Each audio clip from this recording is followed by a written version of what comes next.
नमस्कार बच्चों, जय श्री कृष्णा। स्वागत है आपका 12th होम साइंस की क्लास में। तो बच्चों, हम 8th लेसन पढ़ रहे थे, विशिष्ट बच्चे। तो बच्चों, इसके अंदर कल हमने शारीरिक अक्षमता से युक्त बालकों के बारे में अध्ययन किया था, जिसके अंदर अंधे और कमजोर नज़र वाले बच्चों के बारे में, मूकबधिर बच्चों के बारे में, अपंग बच्चों के बारे में, नाजुक बच्चों के बारे में अध्ययन किया था। आज हम बच्चों पढ़ेंगे मानसिक विकार से युक्त बच्चों के बारे में अध्ययन करेंगे। तो चलते हैं बच्चों टेक्स्ट बुक की ओर। चलते हैं बच्चों, मानसिक विकार से युक्त बालक किस प्रकार के होते हैं, इनके बारे में हम अध्ययन कर रहे हैं।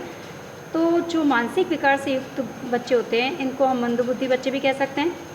अब मंदबुद्धि बच्चों से क्या अभिप्राय है? मंदबुद्धि बच्चे जो होते हैं वो इस प्रकार के बच्चे होते हैं जो कि जिनका अपनी आयु वाले जो बालक होते हैं, हम कह सकते हैं कि समान आयु वाले बालकों में कुछ बच्चे जो होते हैं मानसिक रूप से अपरिपक्व होते हैं, उन बच्चों को हम मंदबुद्धि बच्चे कह सकते हैं, है ना। जिनका कि मानसिक विकास जो होता है बहुत ही कम होता है। और कुछ बच्चे तो इतने ज़्यादा अपरिपक्व रहते हैं कि वो अपने जो है जीवन निर्वाह की सामान्य जो क्रियाएं हैं, जैसे भोजन करना है या वस्त्र पहनना है, मल मूत्र त्यागना है, स्नान करना है ना, कोई वस्तु इधर से उधर रखना है, सभी कार्यों के लिए जो है वो दूसरों पर निर्भर रहते हैं। इस प्रकार के बच्चों को हम क्या कह सकते हैं? मानसिक विकार से युक्त बच्चे या फिर मंदबुद्धि बच्चे कह सकते हैं। अब इन बालकों में क्या होता है? शारीरिक कमी तो कोई नहीं होती, शरीर से ये हष्ट-पुष्ट रहते हैं, लेकिन ये मानसिक रूप से या बौद्धिक रूप से जो होते हैं वो बहुत ही कमज़ोर होते हैं, है ना। या हम कह सकते हैं कि इनका बौद्धिक विकास जो होता है बहुत ही न्यून होता है, या मानसिक विकास बहुत ही न्यून होता है। तो इस प्रकार के बच्चों को हम क्या कहेंगे? मंदबुद्धि बच्चे कहते हैं। अब देखिए बच्चों, जो मंदबुद्धि बच्चे होते हैं इनमें जो है और क्या गुण देखने को मिलते हैं? इनमें जो है सीखने की गति बहुत ही धीमी होती है, या फिर ये सीखना ही नहीं चाहते, किसी बात को, किसी कार्य को नहीं सीखना चाहते हैं, और हर कार्य में जो है अपने ये निराशाजनक युक्त रहते हैं, मतलब नेगेटिविटी ज़्यादा रहती है इनमें, और ये अपने आप को हीन भावना से देखते हैं, और सीखने की भी इनकी गति बहुत धीमी होती है। तो किसी भी प्रकार के कार्य को करने में या उसके साथ समायोजन करने में ये अपने आप को अक्षम समझते हैं। तो इस प्रकार के जो बच्चे होते हैं ये क्या कहलाते हैं? मंदबुद्धि बच्चे कहलाते हैं, या फिर मानसिक विकार से युक्त बच्चे कहलाते हैं। इनको किसी भी प्रकार का समायोजन करने में बाधा आती है। तो अब चलते हैं बच्चों आगे, मानसिक विक्षिप्तता किसे कहते हैं? देखो, मानसिक विक्षिप्तता इसलिए आती है, या तो वंशानुगत कारकों के कारण आती है मानसिक विक्षिप्तता। मानसिक विक्षिप्तता का मतलब ये है कि मानसिक रूप से कमज़ोर होते हैं बच्चे, इनकी बौद्धिक क्षमता जो होती है वो बहुत ही कम होती है, न्यून होती है। अब ऐसा क्यों होता है? ये या तो हेरिडिटी इफेक्ट के कारण हो सकता है, या फिर लंबे समय तक जो है बच्चे जो है कुपोषण के शिकार रहे हैं, तो भी ऐसी स्थितियाँ बन सकती है। उनको जो है पौष्टिक आहार नहीं मिला है, अच्छा वातावरण नहीं मिला है ना, तो इसके कारण भी हो सकता है। या फिर किसी दुर्घटना के सदमे के कारण भी जो है ये बच्चे बौद्धिक रूप से जो है इनका विकास न्यून हो सकता है, या फिर ये जो है मंदबुद्धि बच्चे हो सकते हैं, या फिर मानसिक रूप से कमज़ोर बच्चे हो सकते हैं, है ना। इन सभी कारणों के कारण ही जो है इनकी बुद्धि जो है वो बुद्धि का क्षय हो गया हो, या फिर ये मंदबुद्धि रह गए हो, ये सभी कारण हो सकते हैं। अब इसके बाद चलते हैं बच्चों मंदबुद्धि बच्चे। मंदबुद्धि जो बालक होते हैं इनकी यदि हम इंटेलिजेंसी को नापें, देखो एक प्रतिभाशाली बच्चे होते हैं जिनकी बुद्धि लब्धि होती है 140, है ना। एक हम कह सकते हैं कि बहुत ही क्षीण बुद्धि वाले बच्चे हो तो उनकी बुद्धि लब्धि होती है 70 से 80 के बीच में, है ना, जिनमें बिल्कुल बुद्धि न के बराबर ही होती है। लेकिन एक होते हैं मंद बुद्धि वाले बच्चे जो कि 70 से लेकर 85 के बीच में, या फिर 80 से लेकर 85 के बीच में इनकी बुद्धि लब्धि होती है, इनकी इंटेलिजेंसी होती है। तो इस प्रकार के बच्चों को हम क्या कह सकते हैं? मंदबुद्धि कह सकते हैं। जिनकी बुद्धि लब्धि जो है 70 से 85 से कम होती है वो क्या कहलाएंगे? मंदबुद्धि बच्चे कहलाएंगे, है ना। अब इनका शारीरिक विकास जो होता है बहुत ही धीमी गति से होता है, और ये जो बालक होते हैं अन्य व्यक्तियों के साथ समायोजन करने में इनको थोड़ी कठिनता होती है। ये अन्य व्यक्तियों के साथ समायोजन जो है वो ठीक ढंग से नहीं कर पाते, या फिर खुल के नहीं कर पाते, है ना। तो इस प्रकार के बच्चे क्या कहलाते हैं? मंदबुद्धि बच्चे कहलाते हैं। इन बालकों में निम्न विशेषताएं पाई जाती है। कौन से बच्चों में? मंदबुद्धि जो बच्चे होते हैं इनकी विशेषताएं क्या होती है? देखो, एक तो इनकी ऑब्जर्विंग जो पावर होती है वो बहुत ही कम होती है, यानी कि इनकी निरीक्षण शक्ति, ऑब्जर्वेशन पावर जो होती है वो बहुत ही कम होती है।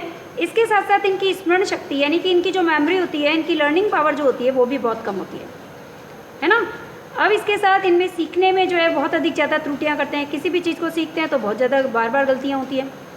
इसके साथ साथ ये बच्चे जो होते हैं वो किसी भी चीज़ पर ध्यान केंद्रित करने में असमर्थ रहते हैं। कोई भी काम जो है वो एकाग्रचित होकर नहीं कर सकते, है ना। इसके साथ साथ ये जो बच्चे होते हैं ये सीखी गई बातों का उपयोग नई परिस्थितियों में कर नहीं सकते, है ना, मंदबुद्धि बच्चे, इनकी ये विशेषताएं हैं।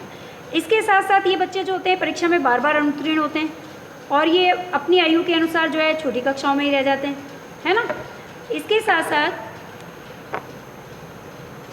विद्यालय में ये असफलता के कारण जो है शीघ्र निराश भी हो जाते हैं।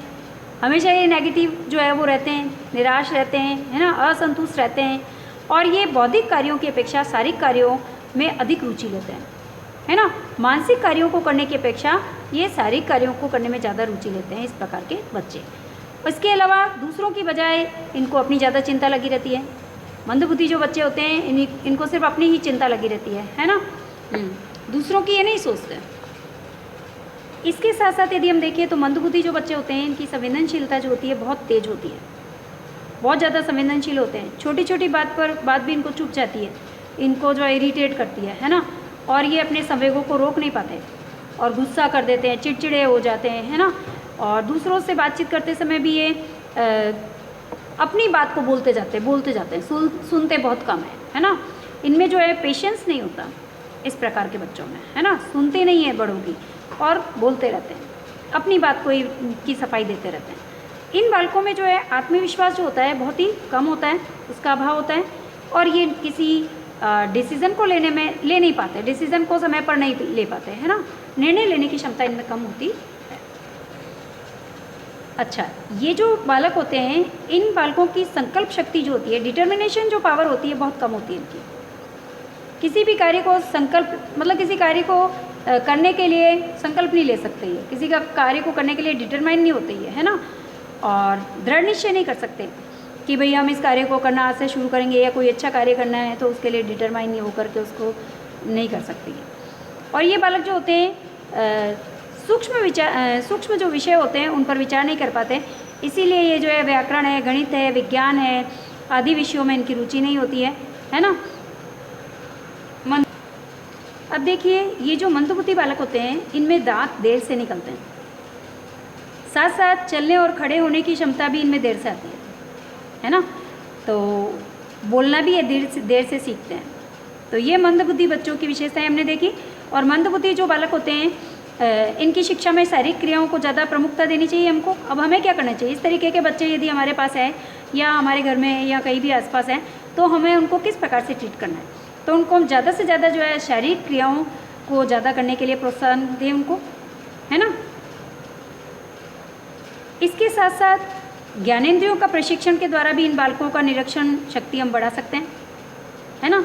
इसके साथ साथ मंदबुद्धि बालकों की रुचियों को विकसित करने के लिए उनमें संगीत है, चित्रकला है, अदर एक्टिविटीज़ में उनका ध्यान डाइवर्ट करें और अदर एक्टिविटीज़ के द्वारा ही उनको शिक्षा प्रदान करनी चाहिए, ताकि ये बच्चे जो है इनका इंटरेस्ट बढ़ेगा और धीरे धीरे इनकी जो है ये अपने आप को बैलेंस कर पाएंगे, है ना, और अच्छे से शिक्षा भी ग्रहण कर पाएंगे। इस प्रकार हम कह सकते हैं।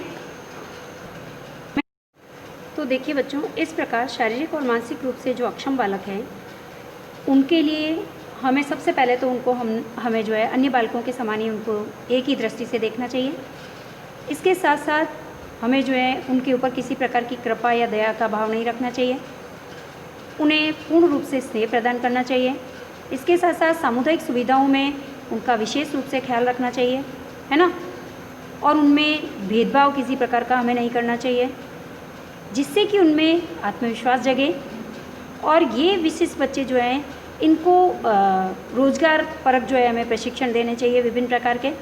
इसके साथ साथ इनके द्वारा जो बनाई गई जो कलाकृतियाँ हैं उनको प्रदर्शित करना चाहिए। उन्हें समय समय पर जो है पारितोषिक के द्वारा जो है वो सम्मानित भी करना चाहिए, है ना, समय समय पर प्रोत्साहित भी करना चाहिए। तो इस प्रकार हम कह सकते हैं जिससे कि उन बच्चों में कॉन्फिडेंस डेवलप होगा और उनका इंटरेस्ट भी बढ़ेगा और वो शिक्षा की ओर जो है वो अग्रसित भी होंगे और अच्छे से शिक्षा ग्रहण कर पाएंगे।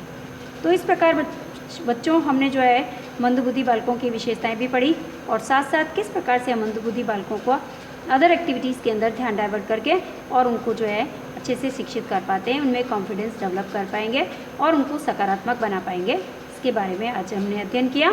और कल हम प्रतिभाशाली बालकों के बारे में अध्ययन करेंगे। तो धन्यवाद बच्चों, जय श्री कृष्ण।